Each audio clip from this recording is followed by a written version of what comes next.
Kia ora koutou. Well, e riri atu ngā haua mihi ki a koutou katoa, nau mai haere mai ki tēnei kaupapa, te kaupapa o te tiaki whenua, tēnei kōrero mō te hahi tūtai ao. So, hi and welcome to this conservation kōrero as part of the Eco Church project.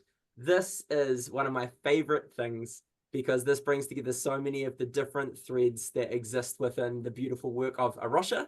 So obviously, A Rocha, one of our main projects is the amazing project that's happening at Kōrero, amazing conservation project. Then there are local groups scattered all around the country doing amazing conservation projects. And then there's the Eco Church strand, which is encouraging churches to integrate sustainability, conservation, and care of creation into every aspect of what they do.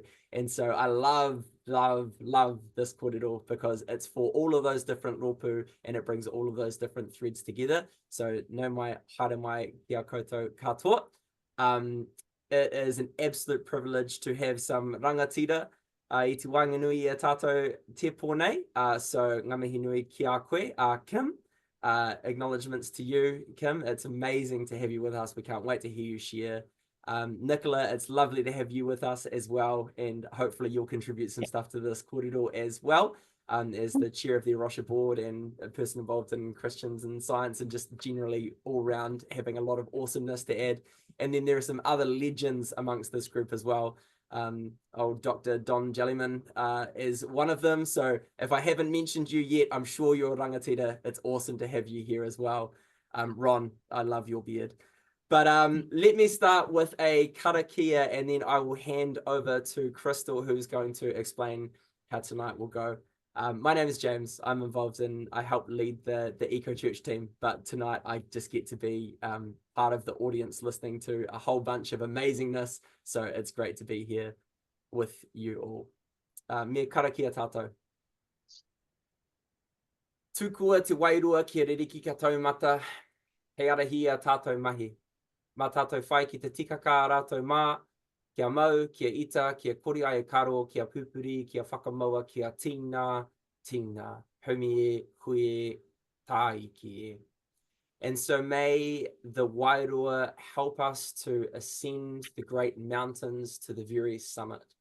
May we be spirit-led as we step into the mahi that is before us tonight. May we hold on to the amazing work that has been done by those who have gone before us. May we be bound together in love. So kia ora koutou, nau mai, haere mai, whakatau mai rā. It's so great to have you here. I'm going to hand over to the one, the only, the legend, Crystal, who is the rangatira of A Rocha Aotearoa New Zealand, and she is going to introduce Kim more formally and guide us. She's going to be our guide for the conversation tonight. So, kei a koe e hoa. Tēnā koutou katoa. Thank you, James, for that beautiful introduction. Great to be here tonight. I have literally come, sunburnt and all, literally just walked off Parongia Mountain. So very fitting to then also introduce Kim or Carolyn King, who has been one of the most amazing mammal experts of New Zealand, and a real expert on just the ecology of obviously invasive mammals in New Zealand, and especially stoats. I had the real privilege of meeting Carolyn or Kim many years ago, probably about 25 years ago, and while I was at Waikato University, and I remember walking into Kim's office and saying, "Do you have all these stoats, like stuffed stoats in your office because you like stoats or you want to kill them?" And she said to me, "No, I really like them." And of course, that has led to her passion for both the environment and all the research that she has done. If you Google Kim's work, she has, I think, done a publication at least every year in her professional career, if not more. She's published or co-published or edited numerous books and so many papers, and her work is just incredible. She's been a real inspiration to many of us, and certainly to me. I love doing my 3rd year research project with Kim, and we were part of a North Island robin translocation to Kakapuka, a tiny mountain in the Waikato. And then I decided I was going to go off and do some marine and freshwater studies. Little did I know that within 10 years I'd be back chasing stoats. So you must have had a good influence on me, Kim. And yeah, just really I'm always very proud to mention that you've been part of my journey, and absolutely privileged to have you as a patron of A Rocha. Recently come on board, and that you have put your name beside the work that we're doing is incredible, and we're really looking forward to hearing a lot of, lots of what you have to say tonight. And we're going to have about a half an hour or so talk, and then there's going to be time for a bit of a discussion, breakout groups, and some questions for Kim as well. So Kim, I'm going to hand it over to you. So we better start off with some definitions. Are you following my screen changes now? Yeah. Yep. Yes. You start off with a definition. It's always a good thing to do in science. And there's the definition, the traditional definition of conservation, which, at least in terms of the way that forestry people use it, is putting stuff aside for future use. But the contemporary understanding is not quite the same. It really means keeping stuff ready to be restored into healthy biodiversity. So can you see they're not quite the same thing, but they're both quite different from the other definition. Oh, these two, by the way, always refer to native species, and they always assume that there's some kind of restoration of somewhere for those animals to live.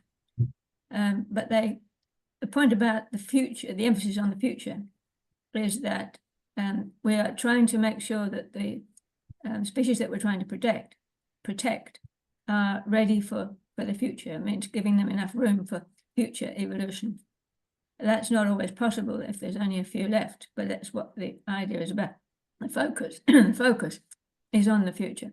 But by contrast, the other point that is often made in contradistinction from conservation is preservation. Preservation is in the same sense as you make, comes from the same word as preserves as applied to marmalade. What you're doing is trying to prevent an otherwise inevitable extinction, or at least in the case of the marmalade, to prevent the fungi from taking over. And the point about that is that the key distinction is the fact that it's focused on the past. Can you see my? Yeah. You can see the arrow. Yeah. Mm-hmm. So the distinction is between focusing on the future and focusing on the past. And in actual fact, what DOC does is mostly to do with this one, preventing otherwise inevitable extinctions, which is not actually the definition of conservation, or at least under those definitions. So there's a slight difficulty in trying to make sure that everybody's thinking about the same thing, that is focused on the future, as opposed to trying to stop things from happening in that had happened in the past. So if we want to look at some very simplified threat categories, and of course, if you're going to do it properly, there's many more than just these few, but we can make a contradistinction between two important definitions of endemic and indigenous. And all endemic species, all indigenous species are native, but they're not all endemic. That's the key point. The endemic ones are here and nowhere else. But the indigenous ones, they're counted as indigenous if they got here without human help.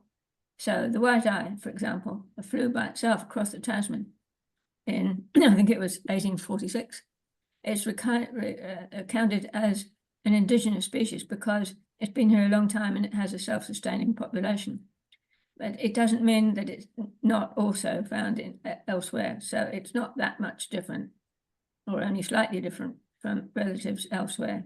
So there are some examples of the difference between those two. And then there's two other definitions. So the introduced ones that came with our help. And some of them are pests, but not all. So the thrush is a very happy introduction. We're all happy with it. I've got lots of thrushes in my garden. I love to watch them. And the Kōrero wouldn't have got here without the Polynesian ancestors as well. So they are acceptable as permanent breeding populations, but they are introduced in the sense that they couldn't have got here without us. And then finally, there are the recent ones, and some of them can be threats to either one of these, but mostly they're here to stay. And the chances are of our getting rid of any of them, despite what everybody would like to see, variable from not good to impossible. So we have to recognize that there is that fourth category. So when we're talking about conservation value, it's the indigenous species that are the ones that have the highest conservation value, but we have to remember that's a human judgment. It's not a biological judgment necessarily. But the thing that we have to remember is that their value depends on how long they've been here. So if you think about the ancestors of the Takahi and the black stilt, they came here a long, long time ago. And at the time when they did come in, they were effectively invaders.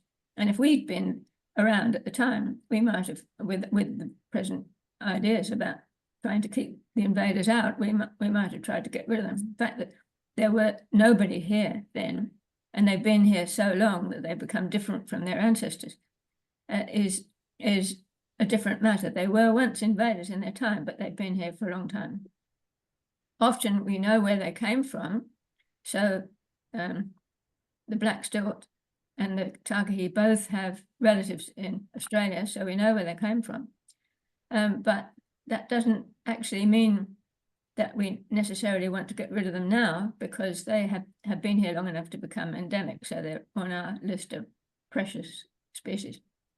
So that raises the question that, in fact, nature is actually dynamic. It doesn't stay still. Things that are the way they are now were not that way in the past, and will probably not be that way in the distant future. And that's because there is an ongoing environmental change.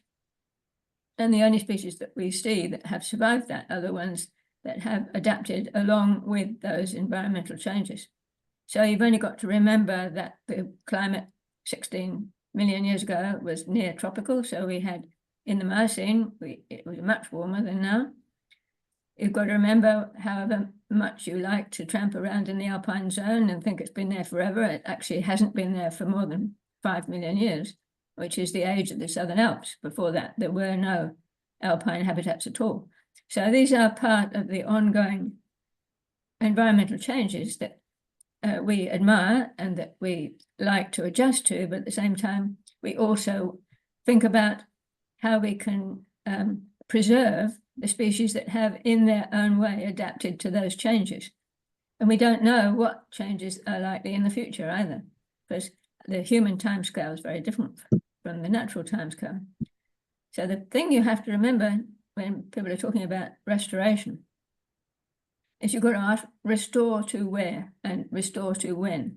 I mean, if we're trying to go back to a pre-human baseline, there's a whole lot of possibilities, but none of them can be defined and none of them can be recovered. So it's an ongoing thing, and we really need to remember that whether we're trying to preserve the products of evolution in the past or make room for evolution in the future, nature doesn't actually stand still. On our time scale, it does, but not on the long term. So we've got to, as it were, adjust to the fact that things are not always going to stay the same as they are now. So here's a question, a philosophical question. When is it justifiable to remove pests by lethal means?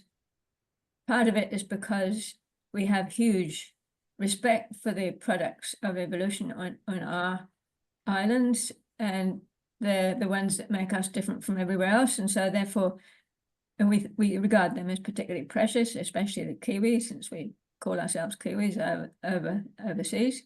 It's a recognizable icon of New Zealand. The New Zealand Air Force has that same roundel that the British Air Force has, 3 colours in a what would you call it, a roundel, and the central one is red. And in the British Air Force, it's just a round red symbol.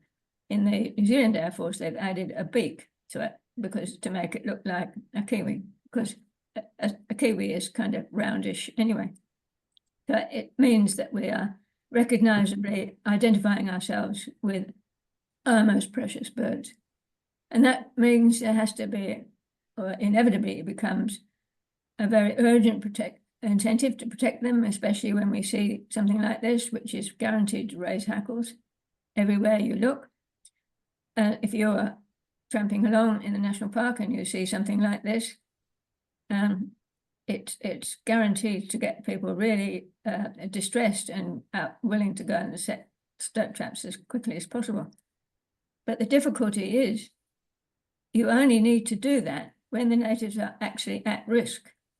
And in some places, they may or may not be at risk. So you've got to have actual evidence of which you have to be able to pin down to a particular agent, a particular predator, and say, okay, in this case, it's a predator that's pulled a nestling out of its nest and is popping down the road with it. But even that isn't evidence of predation. First of all, you don't know whether it killed it or found it dead. You don't know whether, had it lived, it would have survived to breed in its turn. All of those questions are things that you have to consider before you immediately say, well, this stoat is having serious effects on the population of this bird, whatever it is. So we need that evidence. And okay, in places and at times there certainly is lots of that evidence, but it hasn't always been so. When I started working, people getting very aerated about stoats, but they had no evidence of what damage they were doing at all. So 50 years later now, we've got much more evidence, but we still have to be able to pin it down somewhere. The thing that really helps the volunteers who do all the tramping around the traps and the tracking tunnels and stuff is that when they get piles of dead predators, that they really love that. It doesn't actually mean necessarily, until they know a lot else about that, what effect it's had on the predator population, but it certainly does encourage the volunteers. If they go around the place and they can come back with a bag full of dead rats, that's wonderful to them. The key thing is to track the outcomes of those programs, and that's much more difficult than just picking up a pile of dead prests. And the other thing is, even though you may have the outcomes and know very well how it's working, there is lots and lots going on outside the protected areas, outside the trapping network.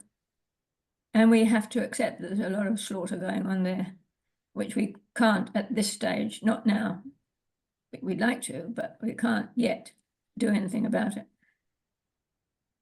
So how do we approach this whole question of defining when is the most likely and how is the best way to protect our native species? Well, first of all, we have to do is to make sure that there's a place for them to live. It's no good restoring individual species if they then don't have anywhere to live. So species recovery depends on habitat restoration first.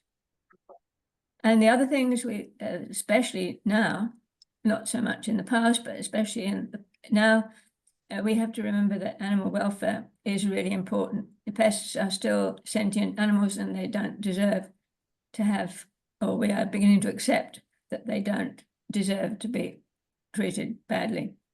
So sometimes you say, well, you can get around that by setting live traps so that you can release any accidental captures. Well, okay, that's a good idea, but it takes much more effort and much smaller areas to monitor if you're only using live traps. So what about kill traps? Now, kill traps are actually inefficient. The top picture here is the fen trap, which has been used here in New Zealand since I introduced it in 1973. I got the factory that makes them in England to air freight a large box full of them so that I could take them up to Takahi Valley when I was going up there with the Wildlife Service in 1973 and showed them how to use them. And the fen company sold an awful lot of them in New Zealand over the next few decades. Regrettably, I didn't make a billion in royalties, but I didn't actually ask for that either. And now we have a much more efficient trap, the DOC 200 and DOC 250 series, which effectively is, it passes the animal welfare test, and the criterion is that as soon as the trap has hit the animal, it has to be unconscious within 3 minutes. Well, that was not often the case. This one shows a fen trap having caught a stoat correctly across its spine twice. But even those didn't always necessarily die straight away. We had evidence of that was most distressing, that even if they were caught correctly and the spring wasn't strong enough, it would be in that position struggling for quite some time. So, but this one is much stronger, and it flattens the animal and it passes the test with no problem at all. The other thing we must do is to outlaw other inhumane methods, even if they're very effective. And this raises up the whole issue about 1080. Of course, 1080 is very effective, and it's officially supported by the Parliamentary Commission for the Environment. And there's a huge row about it, which I'm sure you will have heard all about, because some others deem it cruel, whereas in fact there is evidence to show that, okay, it doesn't work instantly, but it's much quicker than many other things. In fact, I went to a conference, ages ago in the 70s or 80s, where one of the speakers said, if I had been in the same position as Socrates and required to eat poison, I would have chosen 1080 because it acts that quickly. Not immediately, but quickly. People tend not to remember that.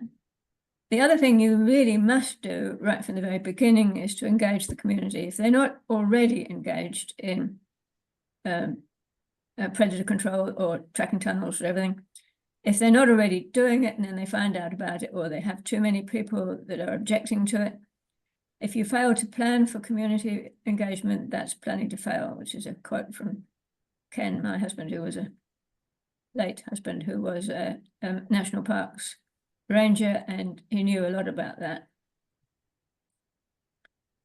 I had a first-hand example of that, because in the late 1970s, 1979, we knew that there was going to be an enormous seedfall, and therefore we could reasonably anticipate, correctly so, that there would be a huge influx of juvenile stoats born that year, only a few weeks, a couple of months before.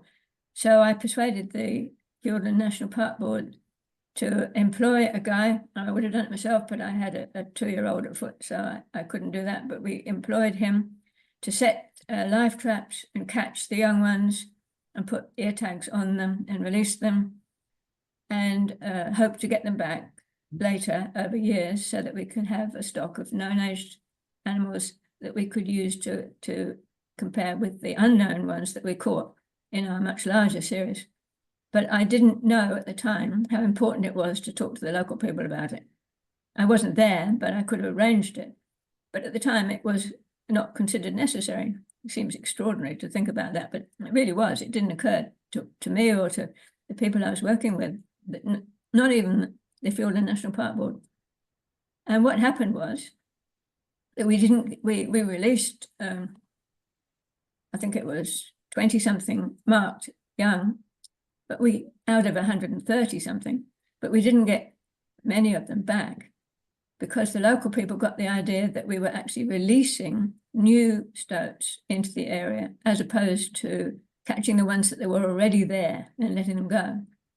And they thought they got entirely the wrong end of the stick, and they refused. There would have been quite a lot of them who would have caught marked stoats in possum traps, say, but they refused to hand them in because they developed this idea that we were doing the wrong thing. And it was entirely my fault. I didn't realize I should have done it differently. But it does illustrate how important it is to get the community along with you. Of course, that's standard practice now, but it wasn't then. And so the semi-failure of that project was a hard early lesson in how important that is. So here is Hugh Warwick's book, which I just showed you, Hugh Warwick's book, Cull of the Wild. And this is what he says we should do when we're interested and concerned about ethically consistent conservation.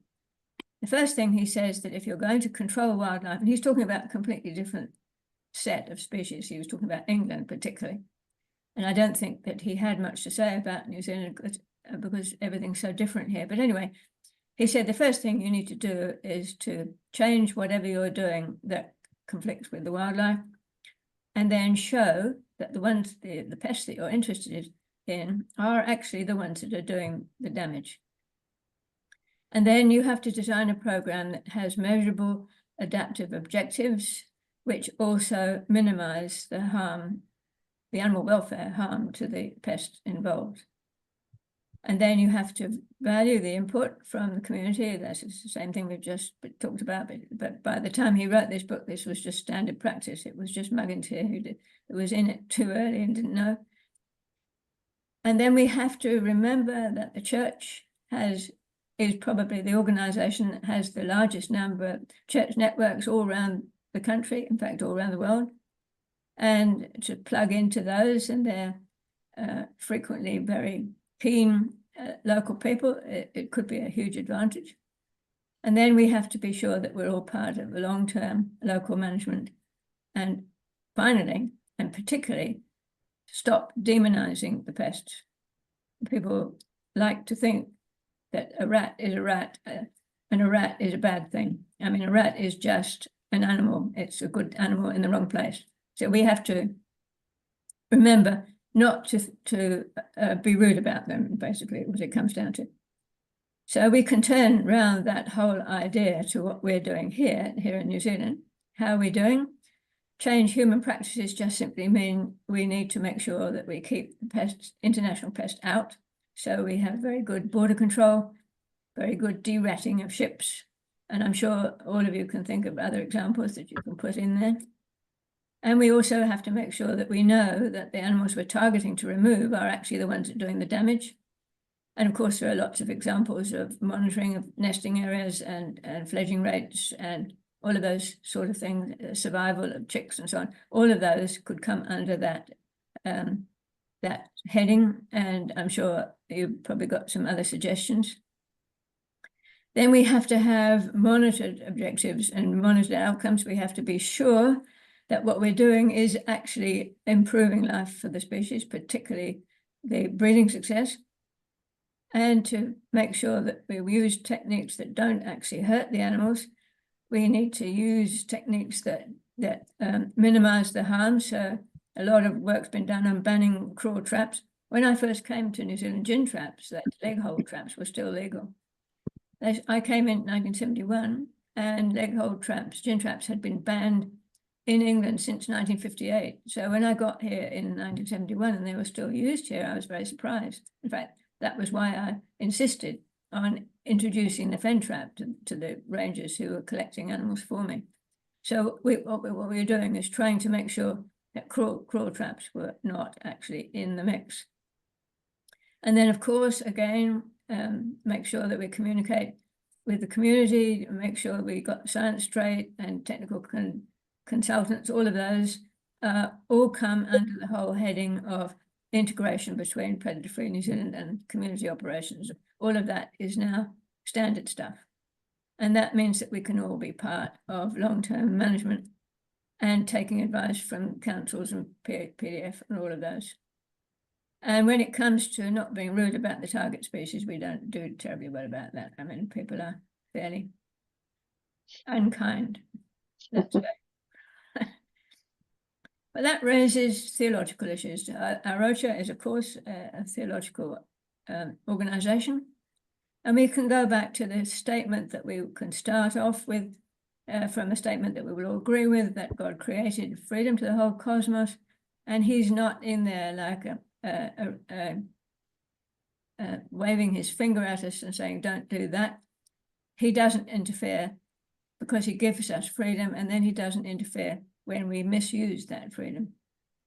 What he did right at the very beginning of the Big Bang, he set the original vital parameters, things like the strength of gravity, the intermolecular forces, the speed of light, all of those things were set right at the very first, within the first microseconds of the Big Bang. But then that gave freedom to life to make the most of the situation that we are in. Oops, sorry. So he doesn't interfere even when we misuse the freedom we're given.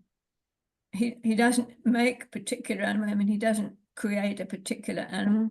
Darwin, when he was first looking at he was exploring South America, he was riding his horse across the prairie, and he came across a fight between two seriously dangerous invertebrates. I mean, it was probably a tarantula and some innocent victim. And he got down off his horse and looked carefully at it, and he said, well, how on earth could we believe in a creator who allows this sort of cruelty? It really rocked him. He doesn't say that the way that animals mistreat each other, which we can see every time we go out, is not to be permitted. He doesn't make particular forms. He doesn't value innocent species over predators. He has given us the freedom, and then he sits back and watches what we do with that freedom within the vital parameters that he has made. So what we have to remember is that God is the creator of the situation, of the theatre, that the play of evolution is carried out on, but he doesn't, if it's going bad in our terms, he doesn't actually try to prevent it. He doesn't look at particular forms. So for that, to expand on that idea, I want to introduce you to a theologian called Ruth Page, who wrote a wonderful book called God and the Web of Creation. And the summary of her attitude is that God's action in the world is not a one-off event, not right at the beginning, standing back, not making conditions as to about what would be possible, what not, but within those vital parameters, God gives continuous giving room to explore what is possible within that theatre. And that, because then we can believe that God creates only possibilities, that feeds back into what we already know, that creation is dynamic. It's not directed, it's ongoing, it's all freedom. Creatures are able to choose between the possibilities that are open to them, and we see that, we as scientists, see these as genetic options, environmental options. They're not constrained by anything except natural selection. And that means that there's lots of bad things as well. And God does not try to prevent them. He has given, I hope nobody minds me using the term he.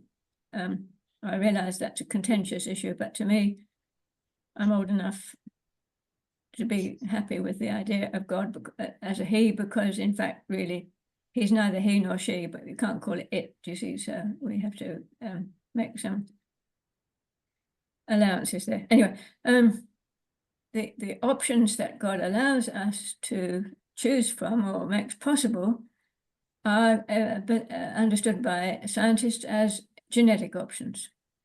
But then you can also look at it from the theological point of view, as Page does, and she sees that the creatures who choose the possibilities that please God can be described as concurrents with God's creative work. He gives us the freedom to choose, and then he allows those responses to carry on with no strings attached. That's freedom to do either good or bad, and the genetic options can lead either to beautiful or horrible options, and they both fit reality.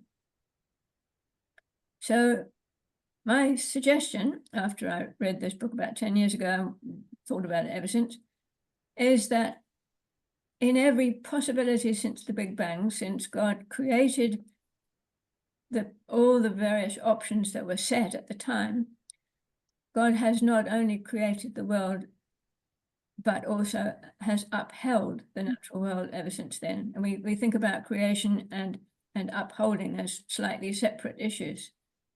And we're better understanding what creation means in Ruth's terms, but upholding is as we've always understood it. If God stopped upholding the world, then there would be nothing.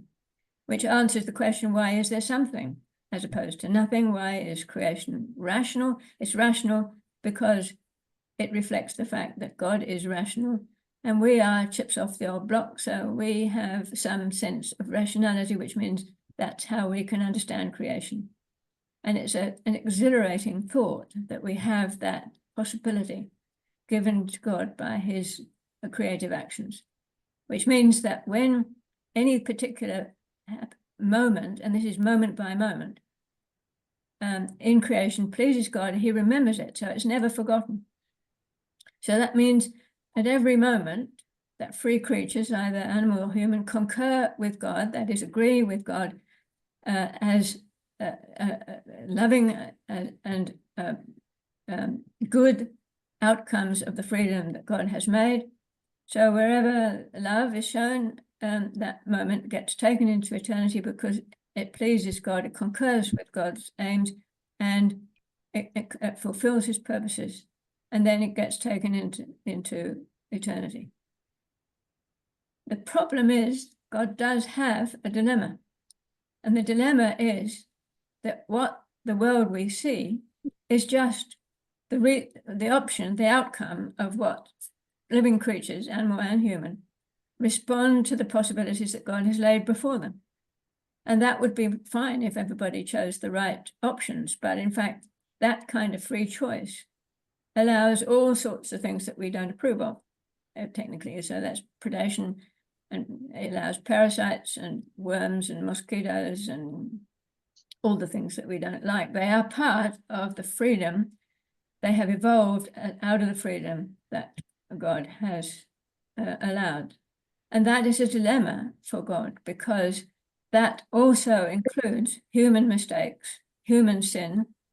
So you think of the prodigal, he made the bad choice to start with, and then realized that he needed to go back to God. And that was a wonderful revelation for both of them, that it could be undone.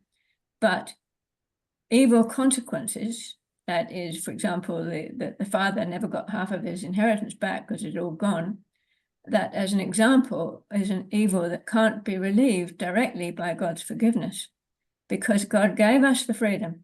It's his action who gives us the freedom. And to undo that freedom, he can't do it because he gave us the freedom in the first place. It was humans didn't grant the freedom.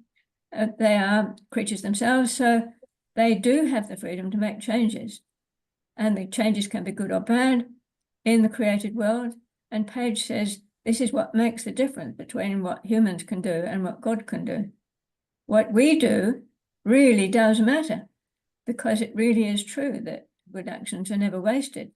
But in fact, that means it gives a huge responsibility for us, because the greatest things that human people could do for creation is to make the conditions for concurrence possible.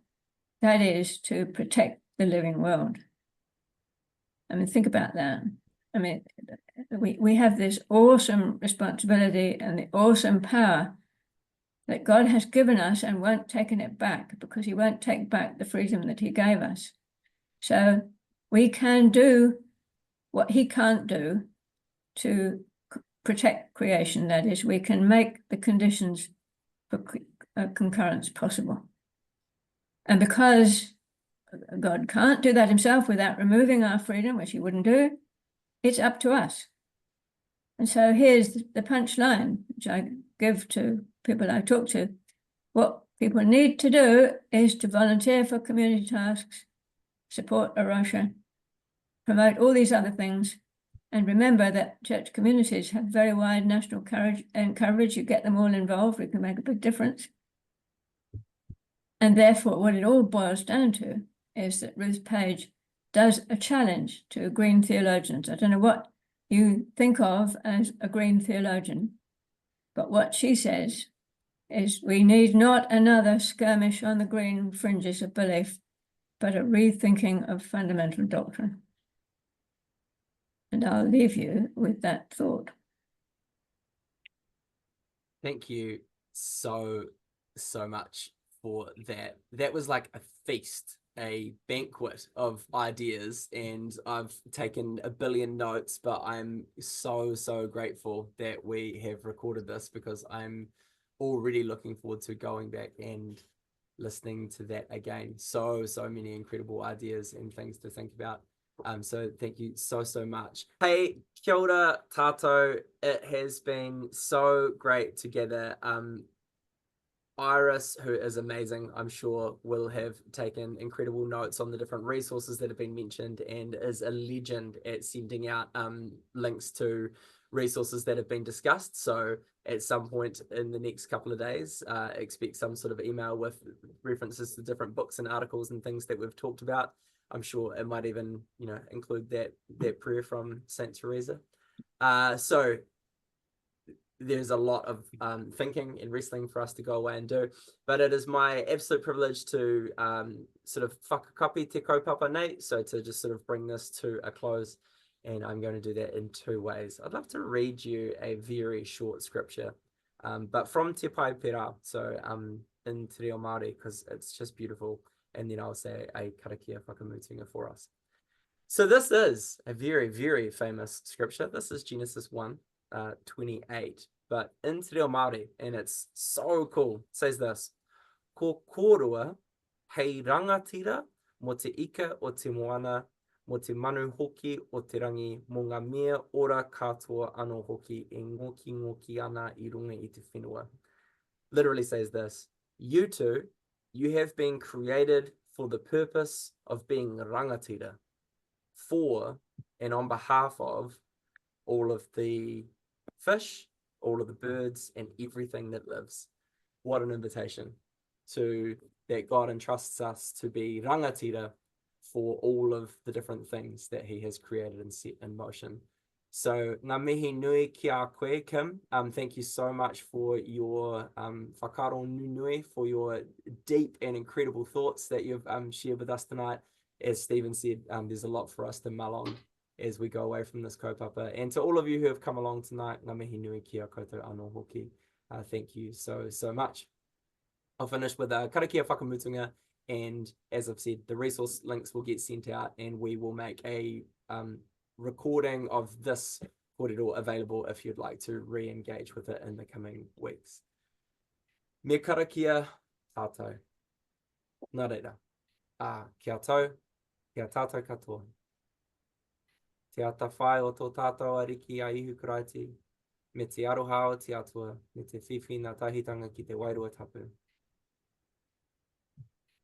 So may the love of God, the grace of Jesus, and the fellowship of the Holy Spirit be with each and every one of us this day and forevermore. Ake, ake, ake. Amen. Amen. Kia ora koutou. Thank you so much for being part of this kaupapa. We will see you at our next conservation kōrero. Kia ora. Thanks, Bye. everyone. Thank you. Goodbye. Mihi nui, po Marie. O Marie. Oh, Maria.